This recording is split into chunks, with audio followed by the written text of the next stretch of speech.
Again, the king will try to last. Hey guys, I am Slick77 and I'm bringing you a little bit of the game called Kingdom. Now this is not like a gameplay of it, it's just me recommending you to the game, playing just a little bit of it so you can see the general style, the pace of the game, the artwork, and the music behind it. There is no real storyline at all behind it, besides you being this king or queen and this plot of land and your villagers. And you have to defend them, like any good king, queen, or just castle building type game. So, why I recommend this is because, first of all, the first thing I was most favorite thing about was the music of this game, which kick in at random times. The second thing I like is, well, just the visual effects. Look at this river in front of us.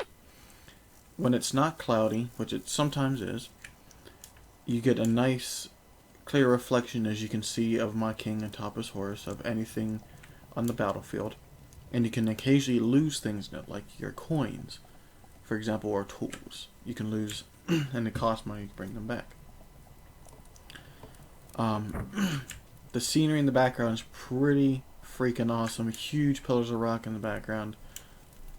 I think is a decently well-paced game. You can do a lot of things during a full day cycle, but it's not too long where you can get so much done and then be overpowered. The night cycle is not over long, but long enough to you have to fight people. Villagers, you can see, can do work, collect coins for you, and will drop them when you run to them. And controls are, you just press down to drop a coin, and you go over to any station, and you hold down to implant a coin. If there's not enough, it'll drop straight down, and you can build structures such as this, and upgrade them as time goes by.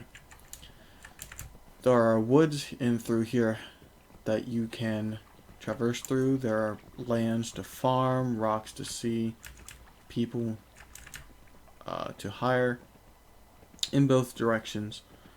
The enemies, I will not, you'll see some for this night, but there are multiple types and they will come in greater lengths and whatnot as the coming days.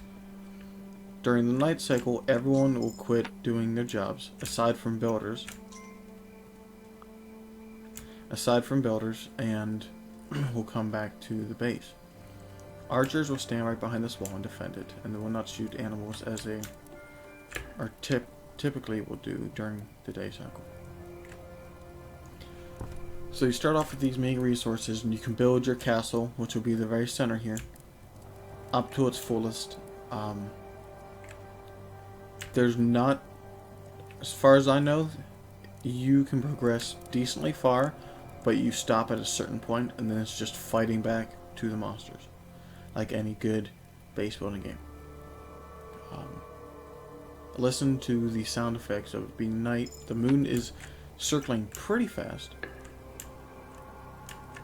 Let's see, where is a monster? There's one. They will run back during the day cycle, and if they attack you, you lose your crown. If you lose your crown and they take it, it is game over. These creatures can take coins with them, and they will steal weapons and whatnot. Let's see. Oh, it flies back in base. I was going to try to make it a losing game, but there we go. If they steal the crown like this,